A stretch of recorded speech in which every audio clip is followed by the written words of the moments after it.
Spoiler warning. The following discussion will contain spoilers. We recommend checking out the movie first, then coming back to hang with us. But if you don't care about that, glad to have you here.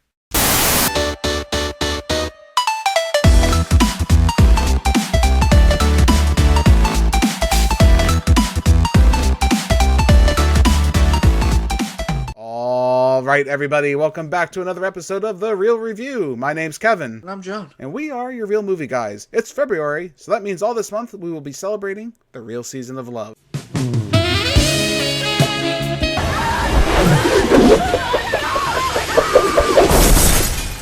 The Real Season of Love is a celebration of romantic comedies and Valentine's Day must-watches. On today's episode, we're going to be taking a little detour. We're going to be taking a look at 1981's My Bloody Valentine.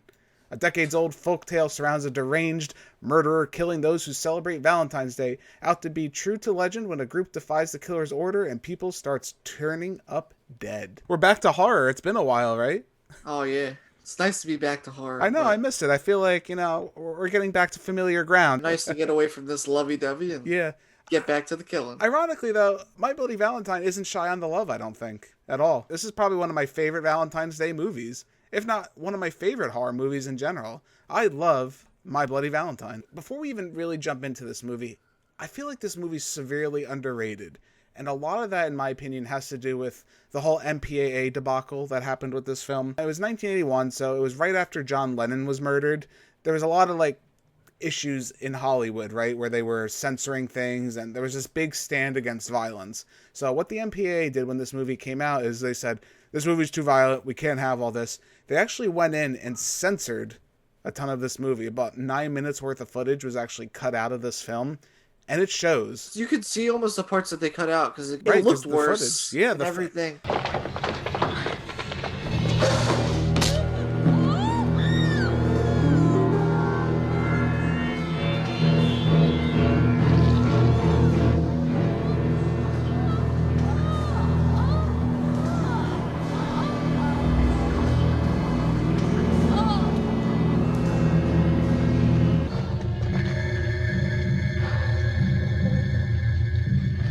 And think about it, because that wasn't for theatrical release, so what reason did they have to go in and restore a lot of that footage? So a lot of it was essentially cutting room floor. Thankfully, though, I think it was more recently, actually. It was around, I want to say, 2009 is when we finally got, the full actual cut of this film. And all those missing kill scenes that were taken out were put back into the movie.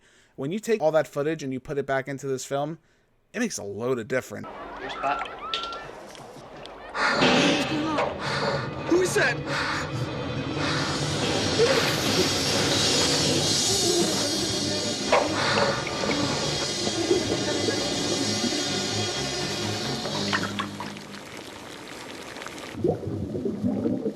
And these kills are great, and I'm just so excited. I can't wait to talk about this movie. I've been waiting all week. I've been chomping at the bit. Let's jump right into it. When we had Real Terror Month, we covered a lot of these kind of films. Friday the 13th was our big one, I think, that we covered. So we saw one of the landmark films in the slasher genre. What does My Bloody Valentine do that's different? Well, one thing is I really enjoy how the killer is dressed up and everything and his costuming. Unlike with some of the characters where they just have odd things about them, this one kind of creeps out and kind of is just more terrorizing.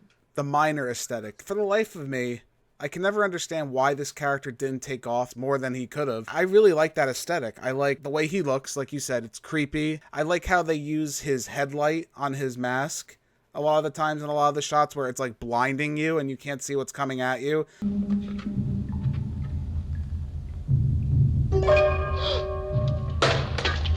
I think that just automatically adds a creepy aesthetic to his whole look. Gas masks in general are just kind of creepy, so I think that works too. I also like the whole putting the hearts in chocolate boxes. From the heart comes a warning filled with bloody good cheer.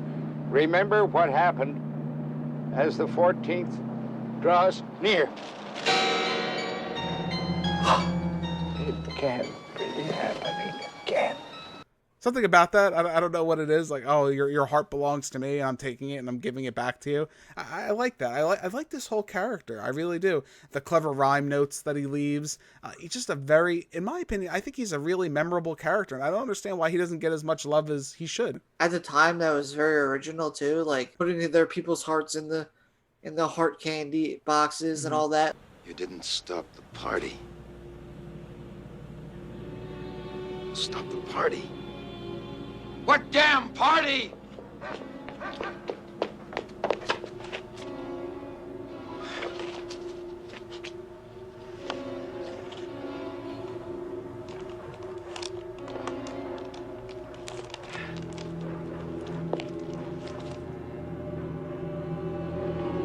So we go back to that, why is this so good? And I think a lot of it has to do with just the setting, where it's not very large scale at all. It's a very small Canadian mining town. This movie has a character that's a miner, so obviously the most important setting isn't going to be really the small town. It's going to be the mine that they actually film in. The mine, it's a mine! Lord of the Rings fans out there, I know you like that. They actually shot this movie in a real mine. This is an authentic mine. And that shows a lot, I think. I think the setting felt very natural. And you can argue when they get into that mine, that's when this story like really turns up the tension, in my opinion. Especially a lot of the camera work I thought was really brilliant. They have a lot of uncomfortable camera angles. They have like these tilted shots where you see like looking through something, or the camera's just not straight on. And I feel like most of the time, there's always just this really uncomfortable angles of viewing that I think this movie, ahead of its time in a lot of regards. A lot of it, I mean, they have the schlocky first person view for the killer. They use that quite often.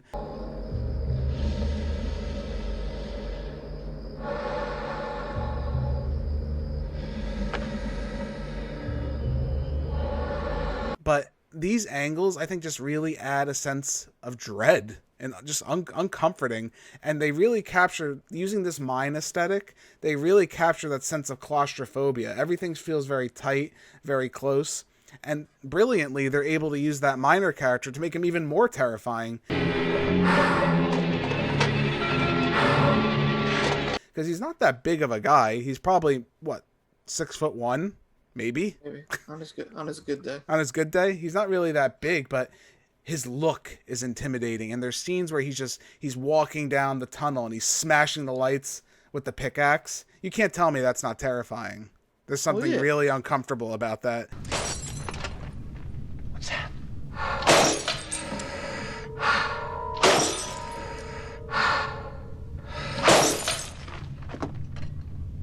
He's just really fierce, and it really adds to it. Even in just take from the opening scene when they're going down in the mine and he's with that one girl. She starts like stripping, and then he pushes her up against like a nail or something, and it goes right through her chest. Right, through her little heart tattoo.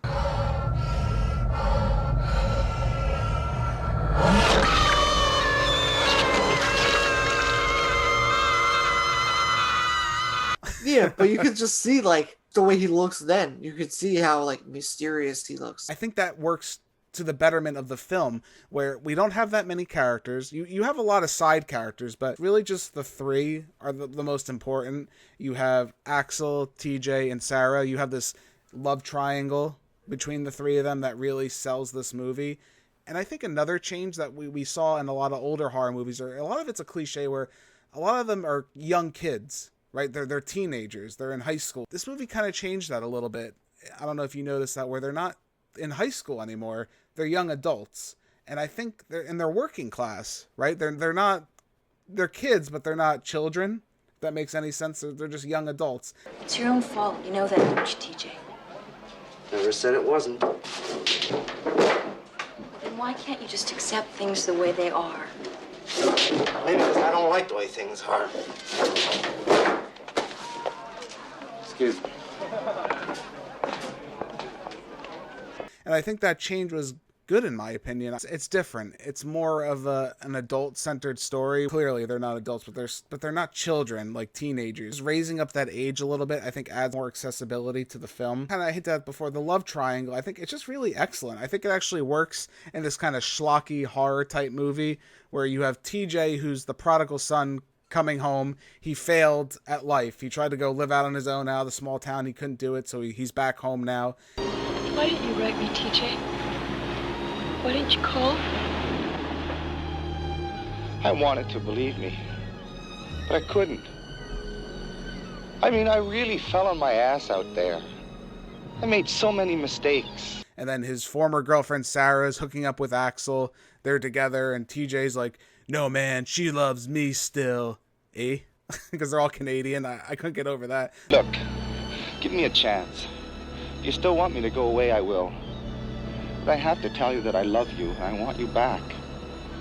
How was I supposed to know that, Jesse? I honestly didn't think you were ever coming back. You just left me here. Sarah, please. I'm sorry. I'm so damn sorry. The Canadian accents are so thick in this movie at times. Just like, wow, you really went for it. And I love it. I love the cheesiness of it. Honestly, as bad as the acting can be at times, I actually liked all these characters. I actually was kind of compelled a little bit between their interactions. There's a couple specifically I really like. Axel and TJ, when they're talking about how TJ still loves Sarah. Like, she always loved me, man. She never loved you. Look, you left. You went away, and we didn't know where you were or when the hell you were coming back. I ain't gonna back off for you, TJ. You stay the hell away from Sarah. All right. You want to fight, then you got it. Because you and I both know who Sarah wants. I know it's corny and I know it's cheesy, and you come to expect that at times, but I think it's actually pretty decent character work. Even if the acting's falling flat, I think the character work itself is pretty good. So the overall story, I think, is just really interesting to me. I like the whole legend behind Harry. The story essentially is Harry Warden. They're in a mine with a bunch of other miners, and the mine collapses. 2 supervisors were waiting for the men to come up. Anxious to get to the party, they left before the men were safely out, failing to check the methane gas levels in the tunnels down below. In order to survive, Harry eats all the other miners. I think they're in there for, 5 weeks or something like that. So he eats the other miners to survive, and they break him out.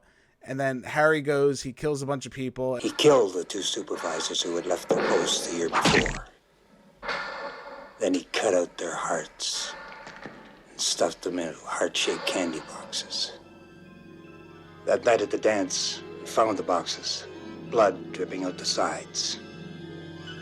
Inside was a note, a warning from Harry, never to hold a Valentine's dance ever again. And then he disappears and they never find him. Every February 14th, Harry comes back to town, his pickaxe stained with blood, waiting in the shadows of the Henniger mine, just for someone to kill, should they not heed his warning. So that's like the whole legend in this movie. They kind of have like a Town of Footloose vibe going on, right? Where it's like, Valentine's Day's banned. We can't have Valentine's Day here. Now they're bringing back Valentine's Day, and suddenly Harry's showing up again, or supposedly Harry's showing up again and murdering all these people and bringing back the rage. Like, don't bring back Valentine's Day. How dare you? I made a comparison a long time ago. For those who've been watching the channel, when we talked about Friday the 13th, The New Beginning, I made a comparison on that movie. I said, this was Scooby-Doo, but terrible. This was Scooby-Doo for adults, but terrible. This movie is Scooby-Doo for adults, but good.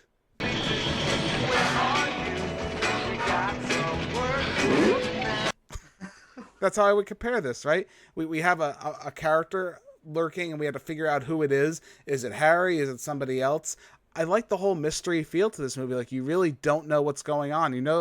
You think you kind of understand what's going on, but the movie's subverting expectations by having this mystery killer going about, and I really like that. I think that was a really good choice for this film. Beware of what you make fun of, you little asshole. Who? You! Forget about having a party at all tomorrow night, or you'll be sorry. Now we have to go into the most interesting part of this movie, is the ending. I think this ending is absolutely phenomenal. At the end of the movie, we get the reveal that it was Axel the whole time, and you find out Axel's father was one of the people that was murdered by Harry back in the day. He was one of the foremen that were in charge of protecting the mine. We find out that we have like this weird little flashback thing.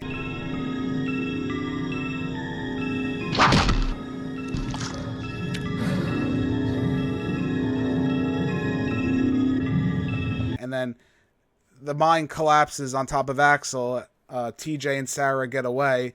And it was kind of interesting that she goes back, right? Because I feel like these characters have a strong connection, which you wouldn't normally have in a horror movie. TJ, I have to see him. Even though Axel's been chasing them and trying to kill them throughout this entire movie, killing people, Sarah still cares about him enough to go back. And she goes back to Axel and finds like his hand is like hanging out of there, and she's trying to like comfort him, right? Trying to say, it'll be okay, we're going to get you out of here. The dude cuts off his arm. Help me, please.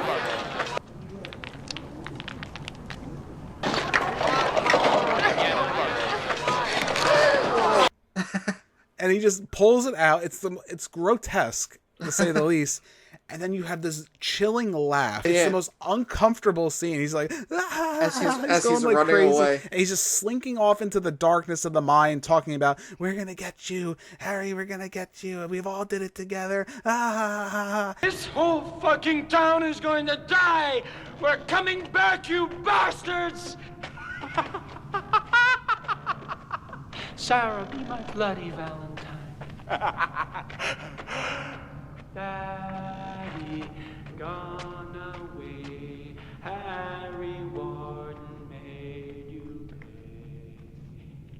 And the movie just fades out, and they start playing this awesome like Ballad of Harry Warden song to close out the movie. That song is catchy as hell. Once every year, as the 14th draws near, there's a hush all over the town. That scene was brilliant to me. I really liked it, and it leaves it ambiguous as to what happens to him. We don't really know. There's no real closure.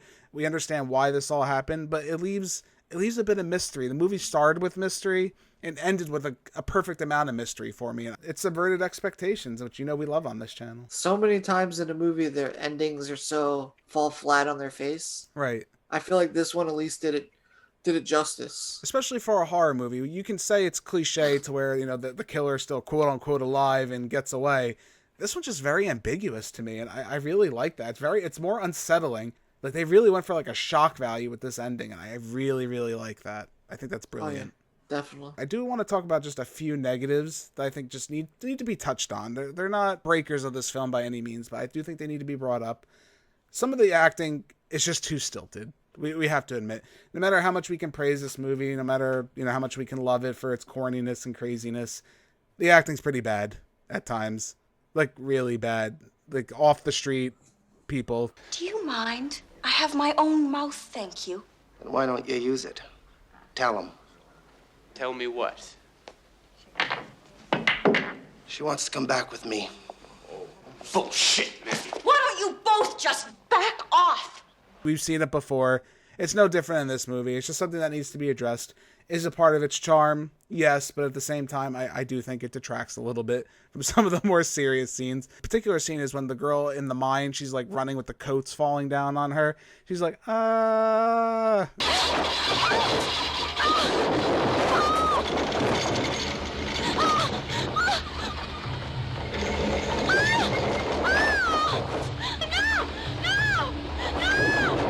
Like, oh, okay. I do think, as much as we praised the whole Axel reveal in this film, I thought the flashback was kind of weird. Now, did you think that, John? When, I don't know if it's just the way they edited it. They have, like, TJ go, why? Axel. Why?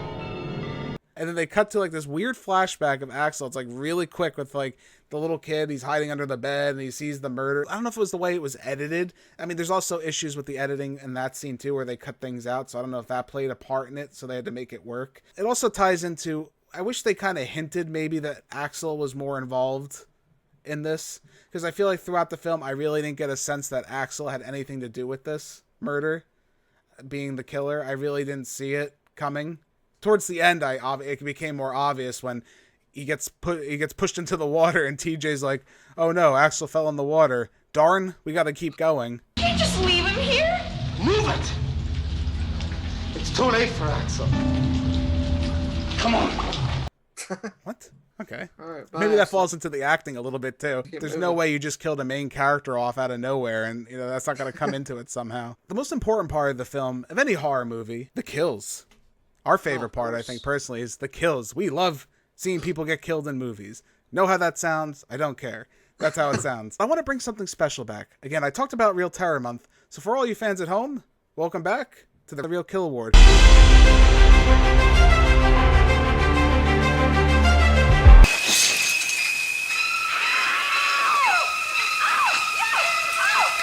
The Real Kill Award is a special award created by us, the Real Movie Guys, where we give it to the best kill in the film that we think deserves it. John, I'd like to give you first dibs on the Real Kill Award. What kill in this film do you think truly deserves it? Hollis got shot with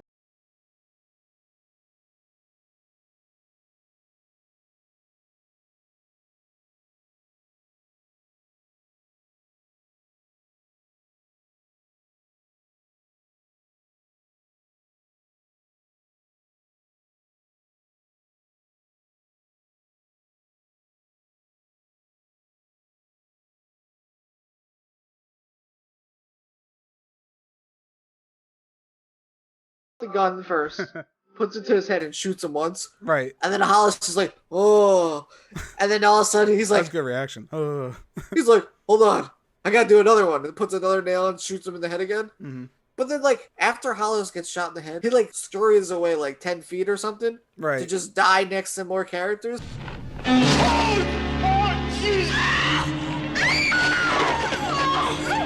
He couldn't die by himself. He had to go and scar all these other people so they could see him. He couldn't just, like, lay there and die. I mean, he's a pretty tough guy. He got shot twice in the head with a nail gun. It was on the side of the head, then right in the front of the head. He got point blank. That was an interesting kill. I liked it. I thought that was really cool. I would like to nominate for my Real Kill Award, Happy getting killed.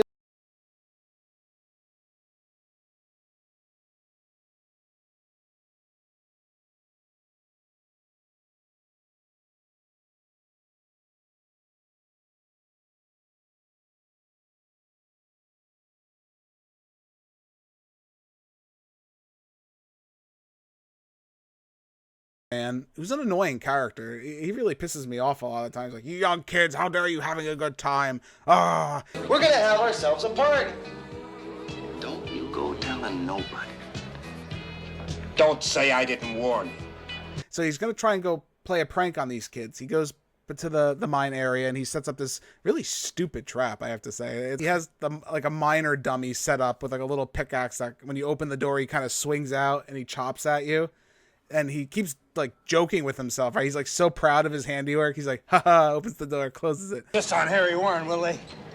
Well, I'll give them a scare they'll never forget.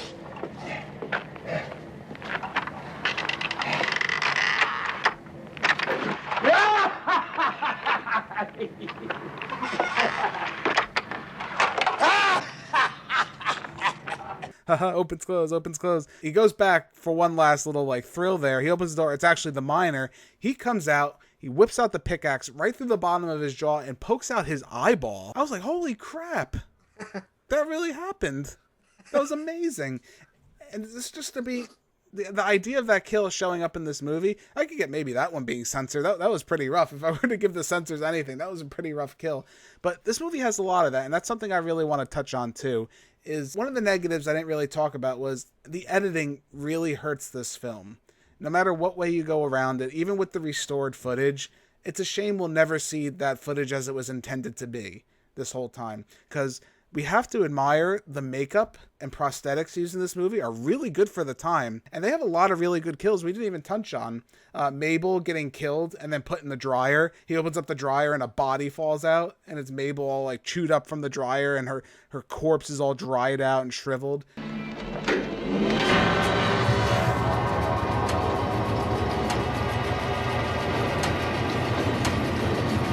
Incredibly gross. The one girl, Sylvia, she gets the miner finds, like I said, we talked about the coat scene with the coats falling. He's like chasing after her. He chases her into a shower and then he picks her up and puts her head on a pipe and the water's like coming out of her mouth.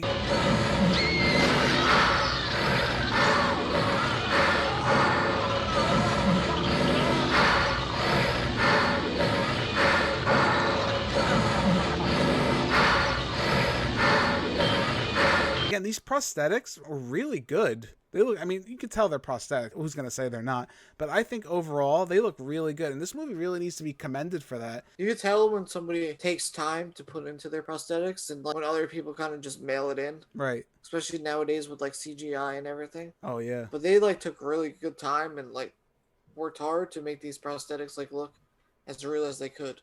No, and it's obvious. The love and care, no pun intended of being a Valentine's movie, but the love and care truly shows in this film, without a doubt. So I think at that point, though, we're going to give our final scores. I'm going to give My Bloody Valentine an A. Well, gentlemen, I'd say you have your answer. It looks like Harry Warden's back in town. It's weird going back and watching this film that I find it to be one of my favorite horror movies. I have so much love for this movie. From the aesthetic of the mine being so creepy, I enjoyed all the character work, even though it's schlocky. It really tugged on my heartstrings. Ho-ho. It's a vastly underappreciated movie. I think more people need to see this movie. We have to try and bring this to people's attention. This is one you should be watching, Valentine's Day or not. It's fun that it has like a little niche with Valentine's Day being horror. It's odd that Valentine's Day does seem to have like a weird connection with horror movies. That's something maybe we'll discuss in the future. Who knows? It's something we could always talk about too. Do yourself a favor. Go watch this movie. John, where do you stand with the film? I give this film a B. What the fuck do you think you're doing? I'm sorry, man. I thought you were Harry. Do I look like Harry? It had so many good things, such little bad things, but I couldn't put it at that A level. Right. But also, the killer, the main character, I feel like there's so much more that they could do with this character. Right. And so many more great movies that they can make with Right. him. It's crazy that they did 10 Jasons. I feel like they missed the ball on that, you know what I'm saying? When we talk about the next one, I think we'll have more discussions about the minor character. But as it stands right now, they did such a good job. I'm surprised this didn't get attention. So you have to wonder, was it the MPAA that ruined this movie? Just that editing? Did people really not to go out there and enjoy the film the way it was meant to be seen? Censorship's a terrible thing. And in my opinion, My Bloody Valentine's a terrible victim of that. I'm glad, though, at least we get to see it in some capacity. But again, guys, I can't stress this enough. Do yourself a favor. You got to watch this movie. John, I agree. where can the people find us at home? Well, you can go over and find us on YouTube. The Real Movie Guys on YouTube. Go over to our page. Like this video if you enjoyed it. Go back and check out all of our horror movies if you're into that stuff on from Real Terror Month. You can watch those too. You can also find us over on Twitter. At The Real Movie Guy on Twitter. Tweet at us over there. Tell us some of your favorite horror movies. Maybe what's some of the movies that you enjoy that are kind of scary that you watched maybe around Valentine's Day. You can also follow us over on Instagram. The Real Movie Guy on Instagram. You can also listen to us on many podcasting platforms such as... Yes, for your listening pleasure, we are also available in podcast format, iTunes, Spotify, Anchor, Google Podcast, Overcast, Breaker, Radio Public, and Pocket Casts. Be sure to give us a listen at any of those fine places. If you already are right now, hey, greatly appreciate it. Just search out Real Movie Guys. We should pop right up. Thank you again all so much for joining us to this episode of The Real Review. My name's Kevin, that guy over there, he's John. We are your Real Movie Guys. Real guys, real movies, real thoughts. And don't forget, love is in the air. As the real season of love continues, we'll scare you next time. See